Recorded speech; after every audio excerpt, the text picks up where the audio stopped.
Bezrat Hashem, comme on a commencé le shiur la semaine dernière avec les questions, les fameuses questions, on a sur le chapitre 11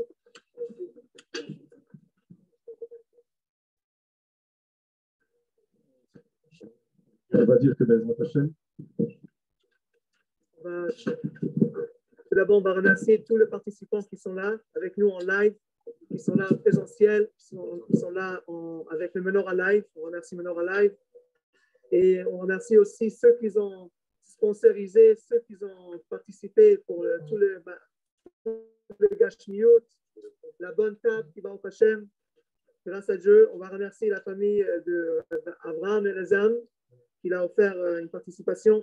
Le Nishmat David Ben Abraham, son père, et aussi pour la Refoua Shlema de Eli Ben Achman. Et aussi, on va remercier la famille Journaux, qui se sera le Nishmat Yosef Ben Yaakov. Et aussi, on va remercier la famille Rodandi pour toute l'organisation. On passe au shiur avec Rav Yitzi, le Chaim Chaim.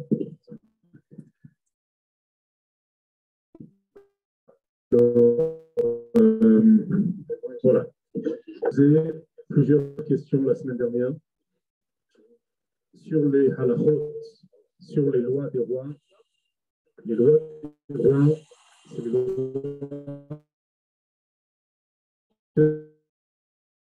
chapitre du Rambam, roi et des guerres. Et dans une autre version, c'est les lois du roi Ilchot Melech HaMashiach. Une autre version dans le Rambam, c'est les lois du Melech HaMashiach, du roi Mashiach. On avait plusieurs questions et on va les répéter pour que Bezrat Hashem puisse, avec l'aide de Dieu, arriver pour répondre maintenant dans le shiur. Le shiur durera Bezrat Hashem environ 25 à 30 minutes. Et on avec un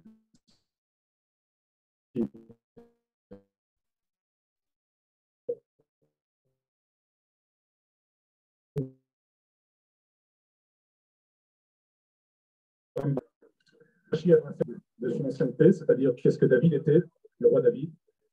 Il va construire le Beit HaMikdash, il va ramener les exilés en Eretz HaKodesh, en Eretz Israël, et on pourra faire toutes les mitzvot. Ça, c'est en deux mots. Qu'est-ce que la première halakha dit? Et la question qu'on a demandé sur cette halakha-là, sur la première halakha, ensuite, ça c'est statement, c'est le premier statement que le Rambam fait.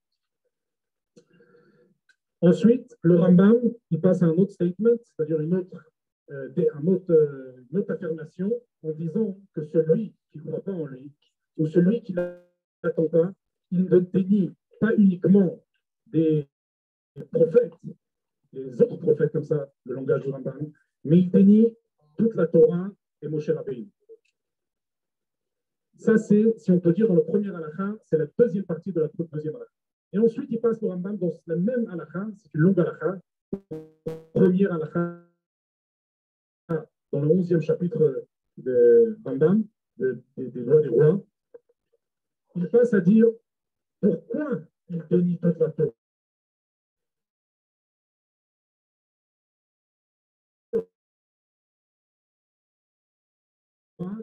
La Torah a parlé sur Soukon Tzavim, comment la Torah dit qu'à la fin des temps, on va à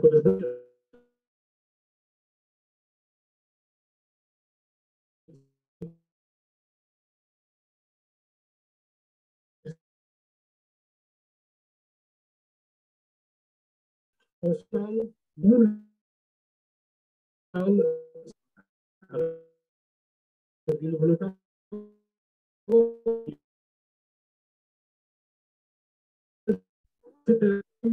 En fait, c'est un halakha dans le chapitre 11 qui est une grande halakha avec plusieurs détails. Première statement, statement en français, première affirmation. C'est ça, statement, affirmation. Si on peut, non. Hein? Première affirmation que le rabbin nous affirme que c'est un roi qui va restaurer la souveraineté de David, qui va ramener le Torah mitzvot à la perfection en construisant le Beit HaMikdash et en ramenant tous les pays d'Israël sur la terre. Deuxième affirmation, celui qui ne croit pas en lui ou qui l'attend pas, il ne croit, c'est pas uniquement des prophètes qu'il n'a pas, qu'il ne croit pas, mais c'est Machi, c'est il ne croit pas en toute la Torah.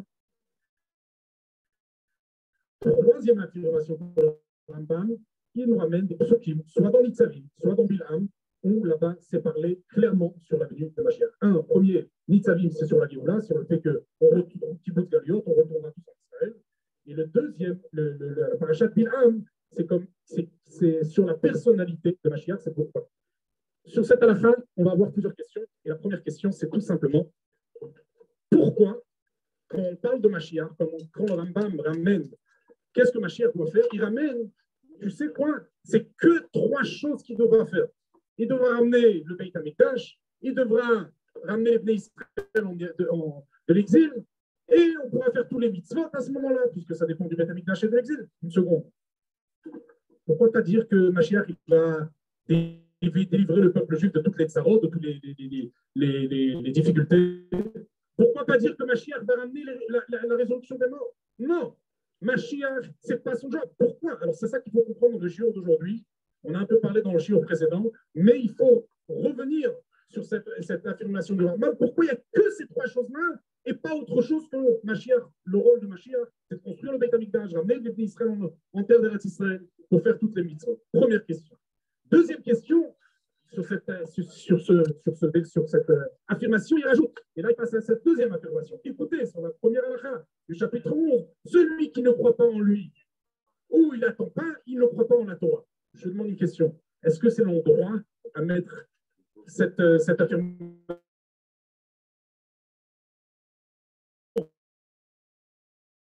que tu parles de manière générale, chapitre 11, 12, parle sur l'époque, plutôt sur ce qui va se passer dans le monde? À la fin, écrire ça. Pourquoi tout de suite après le début de l'halakha, le premier halakha, et tu sais, celui qui ne croit pas en lui, il ne croit pas en la Torah, il ne croit pas seulement. Pourquoi? Où vient cette affirmation? Le flow, en fait. Il faut savoir que dans la Torah, il y a un flow de compréhension et tout est bien sûr disposé à son endroit. Pourquoi, c'est à ça que le Rambam nous affirme les trois choses qu'il doit faire? Il nous dit, mais celui qui croit, il ne croit pas seulement en lui, mais il ne croit pas, il dénie. Troisième question, que le Rambam, la deuxième preuve que le Rambam ramène comme preuve qu'il y a déjà eu Mashiach dans le monde. Parce que quand tu vois le passage dans Bilam, quand il dit là-bas, en fait, les psukim sont partagés en deux. Areinu velo ata, je le vois, mais il n'est pas pour maintenant. Ashureinu velo karo, je l'observe, mais il n'est pas proche. Ok? Le Rambam, il dit, ça que je le vois, mais il n'est pas là, il n'est pas pour maintenant, c'est le roi David. Je l'observe, mais il n'est pas proche, c'est le roi Mashiach. Après, il y a encore une autre façon. Derrière Kochav Yaakov, il y aura une étoile qui va se lancer, c'est David Amel. Vekam Shevet Mitzraël, le sceptre, montre, se soulèvera un sceptre dans le peuple juif, sceptre de la force, ça parle sur Mashiach. Chaque passage, le Rambam le partage, le premier Mashiach qui est David et le deuxième Mashiach qui est son descendant. Je vous demande maintenant une question à mes chers celui qui m'écoute. We say in English, I speak better English. Listeners, comme on dit. Auditeur, question à mon cher éditeur. Tout d'abord, je vous remercie à tout le monde qui est là dans cette table-là pour faire, bien sûr, renforcer le lien de la Torah et surtout la Torah de Mashiach. Est-ce que, je demande à une personne, qui est plus apte à être Mashiach? Est-ce que c'est le roi David ou c'est Moshe Rabbeinu? Tout de suite, une enfant de 5 ans, comme j'ai mon ami Daniel qui a fait un œuvre, l'enfant de 5 ans, elle voit tout à la première approche, véritable approche, l'approche que la Torah donne une grande considération, c'est innocent, un enfant, il dit c'est Moshe. Il est plus apte à être Mashiach que le roi David. En quoi le roi David, il est plus qualitatif? Il a plus la qualité de Mashiach que le Rambam l'affirme en tant que premier Mashiach. Je ne parle même pas des gens qui disent aujourd'hui, quand tu parles du premier Mashiach et du deuxième Mashiach, qu'est-ce qu'ils disent les gens sur le premier Mashiach, Yehuda? Qu'est-ce qu'ils vont dire? S'ils ne disent pas Moshe et ni David, qu'est-ce qu'ils disent? Mashiach ben Yosef et Mashiach ben David. Oh oui, tu dis parce que tu es sûr. Les gens, la majorité des gens dans le monde, premier Mashiach, c'est Mashiach ben Yosef qui va préparer le monde, et Mashiach ben David, etc. Je ne parle pas de ça, le Rambam, en termes de halakha, il ne prend pas ça en considération. C'est un autre cours qu'on peut parler de ça. Mais, comme je vais vous parler, Moshe, a priori, il a plus de titres de Mashiach. Il a libéré le peuple juif d'Égypte. Il était comme le Rambam dans les lois le roi du Beit HaMikdash. Il dit que c'était un roi. Alors il est plus apte à être considéré comme le premier Mashiach que David Amelech. Or, le Rambam ne va pas citer le premier Mashiach comme Moshe, mais il citera le premier Mashiach comme David Amelech. Ça, c'est déjà, on a déjà deux questions. On a deux questions sur le fait. Sur la première question, c'est pourquoi juste ces trois choses que Mashiach doit faire et pas des autres choses. Deuxième question, pourquoi le premier Mashiach, c'est David Amelech. Troisième question que le Rabbi demande, c'était quelque chose qu'on n'a déjà pas vu la semaine dernière. Troisième question que le Rabbi demande dans la Sikha, c'est ensuite, dans la troisième halakha, dans la deuxième halakha, tout ça c'est la première halakha, la première loi du chapitre 11, les rois des rois. Mais dans la deuxième halakha, il te dit, mais il y a encore une autre halakha, il y a encore une autre loi qui là-bas, le Rambam nous cite en tant que la loi bête, halakha bête, sur le Nyan que Mashiach est écrit dans la Torah. C'est quoi cette preuve? Il ramène une autre preuve de la Torah. C'est quoi? C'est le Hari Miklat. C'est la petite de refuge. La Torah dit si Dieu va élargir les frontières.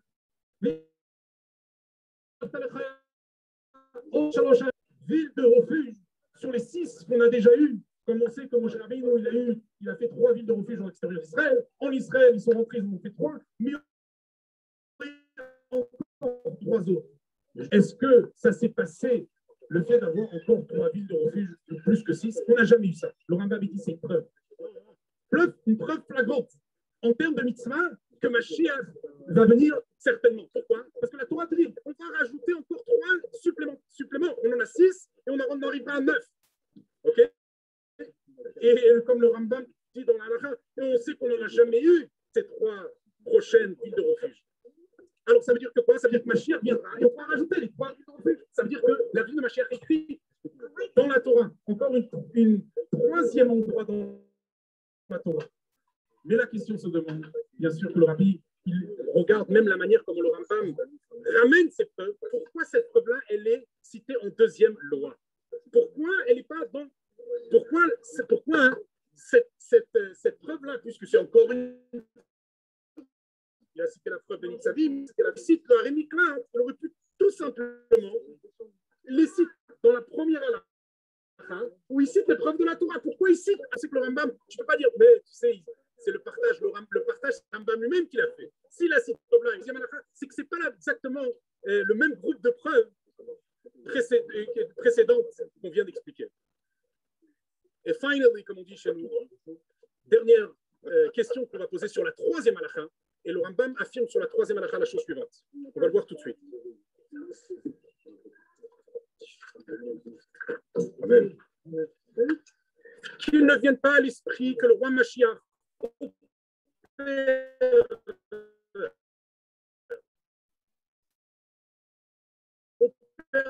des merveilles ou opérer des choses semblables. Ils n'en est rien. Ça veut dire en 2 mots, ne croyez pas. Vous avez ici, il y a là, je vous ai partagé la fin en français, ici. Ces pages, ils ne sont pas notés les pages, mais en tout cas, c'est la troisième page. Et c'est la troisième ne croyez pas que Mashiach, il va venir changer des choses dans la nature. Il va ressusciter les morts, il va changer, il va faire un changement dans la nature. C'est pas vrai, c'est pas comme ça. Pourquoi le Rambam dit? Parce qu'on a vu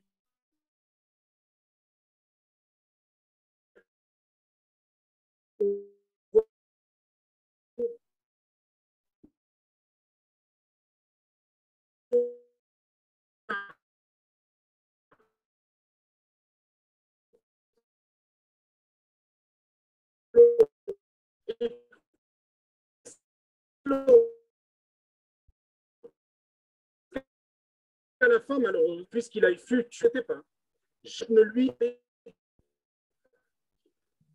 point que tu ne peux pas penser que Mashiach, ça sera un homme, qu'il sera là, et s'il fera des miracles, c'est là où ça va montrer ce que c'est le Mashiach. S'il va ressusciter les morts, oh, c'est Mashiach. S'il ne va pas ressusciter les morts, non.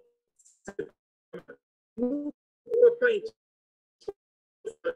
parce que premier Mashiach qui a été affirmé comme Mashiach, c'était Ben Koziva.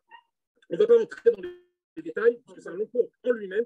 En tout cas, Ben Koziva, qui était un grand roi dans le temps du Beit Hamikdash, dans le temps du Beit Hamikdash Sheni, dans le temps du deuxième Beit Hamikdash, on voit que Ben Koziva, qui était un très grand roi, quand Rabbi Akiva, il a suivi Ben Koziva. Il a suivi, il faut savoir que Rabbi Akiva a été le plus grand de la Mishnah. Kula Aliba de Rabbi Akiva. Pas seulement lui, tous les autres sages. Et tu vois bien qu'ils n'ont pas dit est-ce qu'il fait des miracles, à tel point que, comme on sait dans la Gemara, ça va coûter, que Rabbi Akiva a été le porteur de ces ustensiles. Vous vous rendez compte qu'un Reb, le rabbi de la génération, il sera porteur des ustensiles de Ben Koziva. Pourquoi? Parce qu'il disait c'est lui le Mashiach. De là, le Rambam dit que Mashiach ne doit pas faire de cette là que Mashiach ne doit pas faire des miracles, puisqu'on a vu bien qu'un homme comme Ben Koziva, qu'il était nommé comme le Mashiach de sa génération, on voit qu'il n'a pas fait des miracles. Et le Rambam continue et dit la chose suivante. Le point fondamental est ainsi, ces points, ces dogmes et ces ordonnances sont valables à tout jamais. Et on n'y rajoutera rien et on ne retranchera rien. En deux mots, la Torah elle est éternelle. La Torah n'a pas besoin de preuves. La Torah n'a pas besoin de miracles. Mais il y a aussi une question qui est demandée sur quel rapport. Quel rapport Ben Koziva, c'est que si tu vois un homme qui a les critères de Mashiach, il n'a pas besoin de faire des miracles, il n'a pas besoin de ressusciter les morts, avec lui en disant mais la Torah elle est éternelle.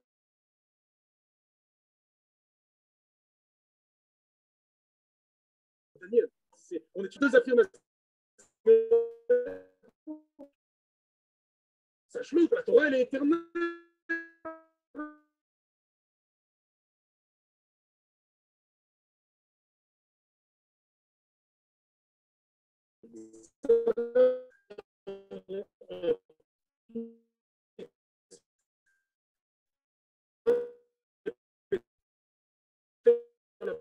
Dans la première Israël, restaurer toute la Torah limite.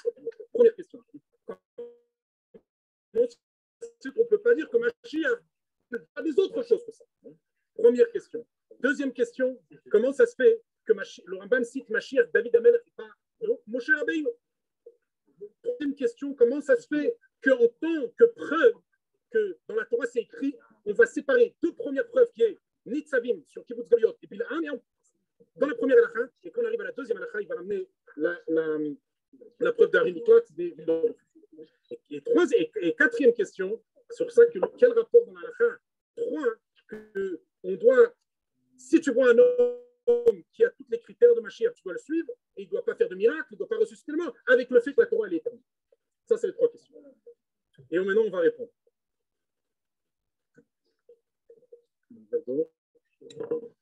On va répondre. C'est le rabbi qui va répondre. Juste.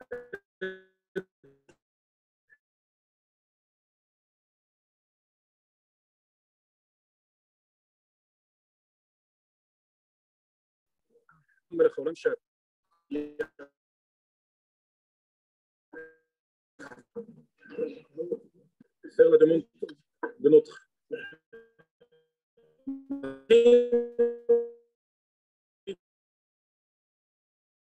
roi Mashiach, de faire des cours guides. C'est quoi le but du monde? Pas tout le monde répond, parce que je suis sûr que si on va répondre en même temps, on ne va pas pouvoir écouter et analyser les réponses de chacun. Je vais demander à mon cher Hillel, c'est quoi, pourquoi le monde a été créé, s'il te plaît, Hillel? Pour que tu coupes ta barbe et que tu ne bois plus. Dis, s'il te plaît. Vas-y. C'est quoi le but du monde? Tu ne sais pas c'est quoi le but du monde? Tu te lèves le matin. Pourquoi Dieu a fait un monde? Quoi?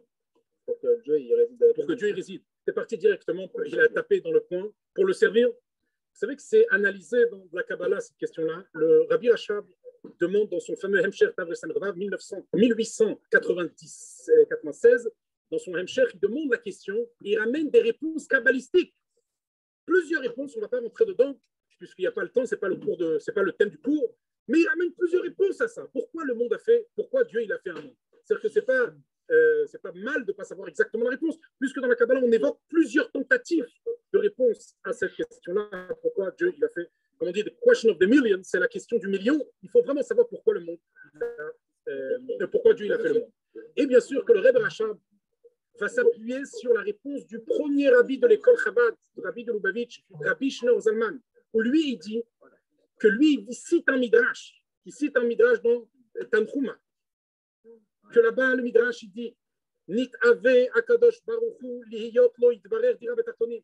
Dieu il avait un désir de faire sa demeure, d'habiter dans ce bas monde. Il veut tout simplement que dans ce bas monde habiter, savoir sa maison. On sait bien c'est quoi la signification d'habiter. La personne, quand elle se trouve à la maison, il est à l'aise, il enlève sa veste, il ne doit pas rendre compte à personne. Oh, je suis rentré chez moi à la maison. Dieu, il veut être à l'aise dans ce monde, dans ce bas monde, le monde matériel, le monde du mensonge, le monde où le Rabbi Shneur Zalman, qui affirme cette citation-là, affirme une autre chose. C'est un monde où il y a la majorité du mal que le bien. Il veut justement, dans ce bas monde, mal comme il est, habiter, s'affirmer, être à l'aise ici-bas, dans ce monde-là. Je demande une question maintenant, une autre question. Comment on fait cette habitation pour Dieu? Tu vas dire tout de suite, Yehuda, il me regarde, il me dit, mais c'est quoi ta question? Moi que j'ai étudié à l'école Schneor et dans des autres écoles, etc. Et c'est sûr, comment on fait cette maison-là? Comment on fait cette habitation pour Dieu, cette demeure-là? Avec les mitzvot, Torah mitzvot. Et je veux aller un peu plus loin. Si tu prends la Torah et les mitzvot, tu vois combien de mitzvot il y a? 613, quelque part. C'est comme si tu prends 600 briques, et là, 613 briques, et là, tu as une demeure, tu fais une maison. Dieu, il dit, avec chaque mitzvah, tu me fais encore une brique. Tu me fais que je puisse avoir ma résidence. Tout simplement. Et là, vous allez concrétiser mon désir d'habiter, d'être dans ce monde-là. Chaque mitzvah est une autre facette de lumière. Comment on réunit globalement la volonté et on concrétise sa volonté de résider ici-bas. Maintenant, je demande une question. Est-ce qu'aujourd'hui, on peut faire tous les 613 mitzvot? Non. Hein? Non. Vous savez combien on en fait aujourd'hui? On en fait 86. Daniel, il va me dire 86, 87. On en fait combien de mitzvot? Aujourd'hui, on peut faire 400 par jour. Non, ça c'est des brachot. Je te parle de mitzvot. Aujourd'hui, les mitzvot réalisables, ils sont un minime partie de 613 mitzvot. Je ne parle pas entre négatif et positif. Je parle que les disent ensemble, entre négatif et positif. Mais positif, faire les mitzvot, sur les 613 mitzvot, il y a très très peu qu'on peut faire. Ça veut dire qu'aujourd'hui, la demeure que Dieu demande de résider, d'être à l'aise, ok, comme tu dis, c'est en nous tout d'abord, c'est en première non nous. Il nous manque parce que toi, tu es lié à l'inaction. S'il te manque de faire des téfilines, ça va agir. Donc toi, tu vas dire, mais j'ai besoin des téfilines. Quelqu'un, il voyage, il n'a pas de téfilines, il va demander est-ce qu'il y a un bet rabat, est-ce qu'il y a, etc. Quelqu'un, il voyage, il sait qu'il va revenir à Chas Shalom presque à Shabbat, il va annuler son voyage. Parce que chaque mitzvah est importante. Aujourd'hui, si chaque mitzvah est importante, où sont les autres mitzvahs? Pourquoi ça ne me dérange pas le fait qu'aujourd'hui, je ne peux pas faire les korbanot, les sacrifices? Il y a des centaines de lois sur les sacrifices. Il y a des centaines de lois sur le terrain d'Israël, sur la terre d'Israël, qu'il faut le machir pour ça. Pourquoi qu'on les téfilines, je n'ai pas les téfilines à l'époque, les Juifs qui étaient en prison, ils hurlaient à Dieu plus qu'avoir de la nourriture. Et ça que je corbane tous les jours, le sacrifice tous les jours, c'est tranquille. Alors, là, de loin, le Rambam a mis dans son Yad HaChazaka. Combien de chapitres il y a dans Yad HaChazaka? Chapitres. Il y a dans Yad HaChazaka 1000 chapitres. Les lois des rois, c'est le millième, la dernière, le chapitre 12. Dans les lois des rois, c'est le millième chapitre de les lois des rois. Okay? Comment tu partages? Tu as un livre et tu as des sections. Dans chaque section, tu as des chapitres. Okay? Alors, comme ça, il y a 1000 chapitres dans Yad HaChazaka, dans les 14 livres du Rambam. Dès que tu arrives, le Rambam, il te dit, moi, je t'ai donné 98 chapitres pour te dire toutes les mitzvot, parce que c'est le seul œuvre dans le monde qui généralise, qui inclut toutes les mitzvot, qui englobe tous les mitzvot. Je t'ai donné 98. Il y a maintenant 99 et 1000. C'est la conclusion. Sache-le que les 98 chapitres que je t'ai donnés vont être que possibles qu'avec Mashiach. Et c'est pour ça que dans le 99e chapitre, le Rambam il commence à parler de Mashiach. Melech HaMashiach, qu'est-ce qu'il devrait faire? Ne crois pas que c'est des résurrections, des miracles. Non, c'est pas ça. C'est la possibilité de concrétiser tout ce que je t'ai dit auparavant, les 98 chapitres. C'est ça qu'il va faire, Mashiach. Il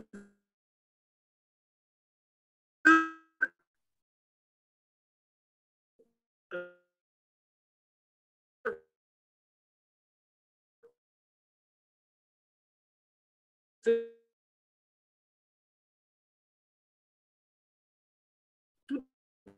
ne faut pas faire toutes les mitzvot. Beit Hamikdash aujourd'hui, et dans ça, il y a le retour en Eretz Israël. Et là, quoique ces trois choses, le Rambam nous a affirmé, pas les autres, parce que c'est les seules conditions pour faire toutes les mitzvot. Il faut être en Israël, il faut avoir le Beit Hamikdash.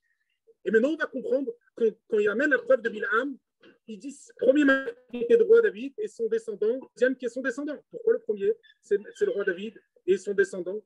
Parce que c'est pas Moshe, parce que Moshe, à son époque, il n'a pas réussi à faire que le peuple juif fasse toutes les mitzvot. C'est Dieu qui a décidé que c'était par époque.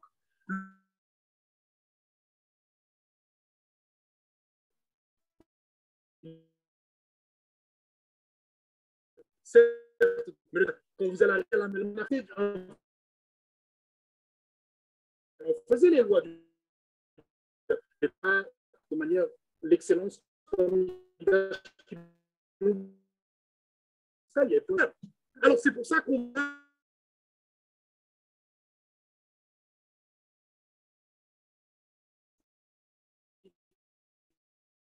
pour vous faire ton mitzvah. Il a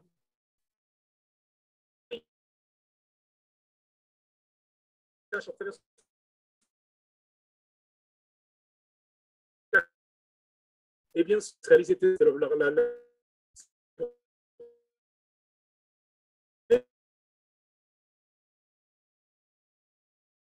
les Mashiach. Et pas moi.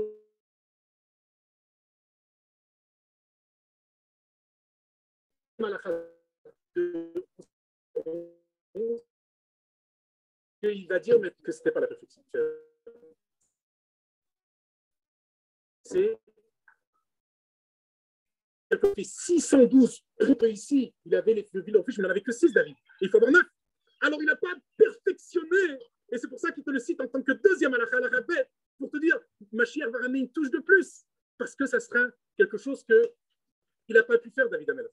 Ce sera les 3 villes de refuge qu'on pourra voir que quand il y aura les 10 Eretz Israël, les 10 pays, aujourd'hui on n'est que 7 pays qu'on aura, là on va ramener, avec cet élargissement d'Israël, on va pouvoir voir les 3 villes de refuge, et là ça sera 613 parfait, 613 mitzvot parfaitement. Et là on comprend, là, la 3 du Rambam, qu'est-ce qu'il dit le Rambam? Que nous, on ne croit pas qu'il doit faire des miracles, et des résurrections, etc. Et après, il dit quoi? Il dit, parce que la Torah est éternelle. Quel rapport entre les deux? On va comprendre, c'est tout simplement. Maintenant qu'on a compris que la demeure de Dieu peut se faire qu'avec les 613 mitzvot, alors le Rambam te dit, sache-le, que c'est une grande erreur de penser que tu penses que Mashiach sera un homme de miracle. Pas du tout. Mashiach est la perfection.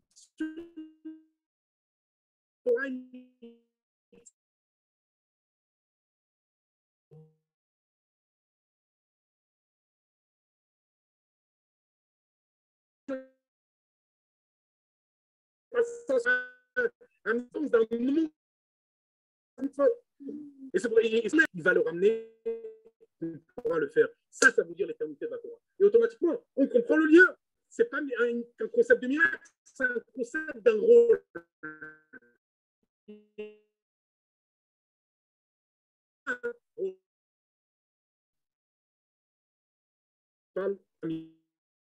automatiquement, maintenant, on conclut, vous avez dans votre page, la lignée de David, érudit dans la loi, a donné au commandement, comme David, son aïeul, selon les et des lois orales. Premièrement, Mashiach, ça ne sera pas qu'est-ce qu'on pense, un homme des miracles. Il voit un voyant, pas qu'il va être descendant du roi David. Le premier, c'était celui-là qu'on a vu, qu'est-ce qu'il a ramené.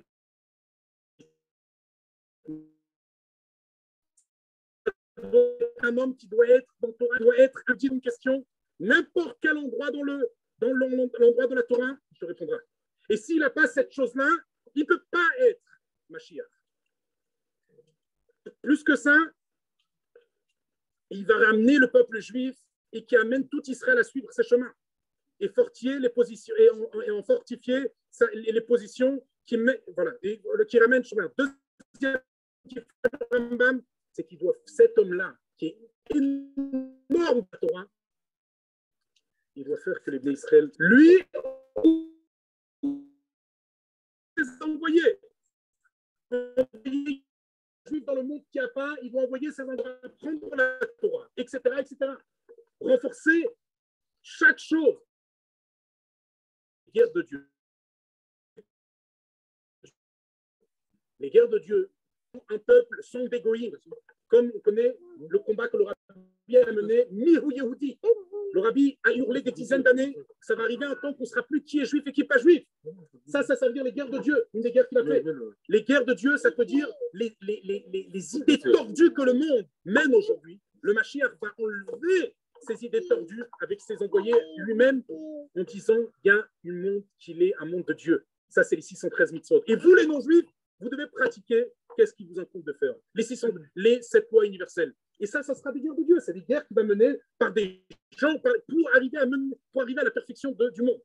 S'il est saint, alors comme il dit tout de suite, on a l'assurance, il dit le terme qu'il dit ici, il est présumé de Mashiach. S'il fait toutes ces choses-là, que ça va investir dans la Torah, il ramène le peuple juif, étant donné qu'il doit faire les 613, il doit ramener le peuple à la perfection du monde, que ça c'est les 613 mitzvot. Lui, c'est un homme de Torah à la perfection. Il ramène le peuple juif à faire toute cette Torah mitzvot. Alors là, tu peux voir. Hein. Et il mène des guerres de Dieu pour le monde entier, globalement, que les fausses idées, etc., il va à l'encontre de tout ça. Cet homme-là, c'est le présumé de Mashiach, c'est-à-dire on a une assurance que c'est Mashiach. Premier step.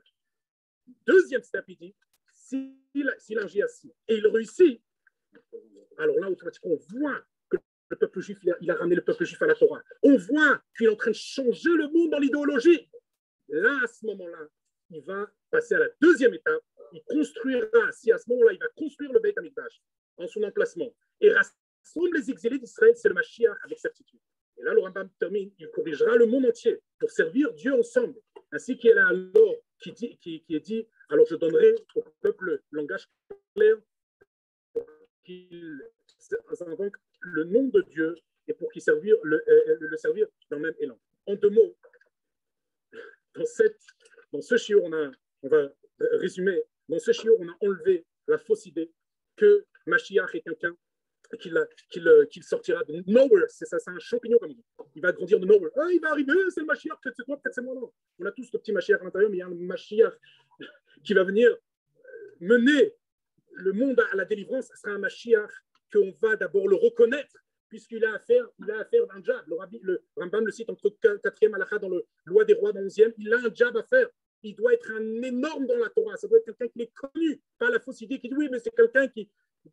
Dernièrement, j'ai entendu tellement d'idées. Quelqu'un comme Moshe, il a grandi dans un royaume, il était laïque, il était truc. Tout ça, le Rambam nous l'affirme. Dans le on a un Rambam que c'est pas ça. Le Rambam doit être connu. Le Mashiach doit être connu comme un homme de Torah universellement connu par son ouvrage, par sa manière de penser, etc. Il va être concerné par ce qui se passe dans le monde parce qu'il devra mener des combats pour ce qui se passe dans le monde. Là, quand tu vois un homme comme ça, il mène tout ça, tu peux savoir que tu as une assurance sur le Mashiach. OK ? Et à la finale, et la deuxième époque, il va construire le Beit HaMikdash et ramener les exilés pour arriver à la 613 mitzvot pour conclure cette opération qu'il a bien commencé. הצלחה רבה ומפלגה, יחי אדוננו מורנו ורבנו מלך המשיח בן דוד.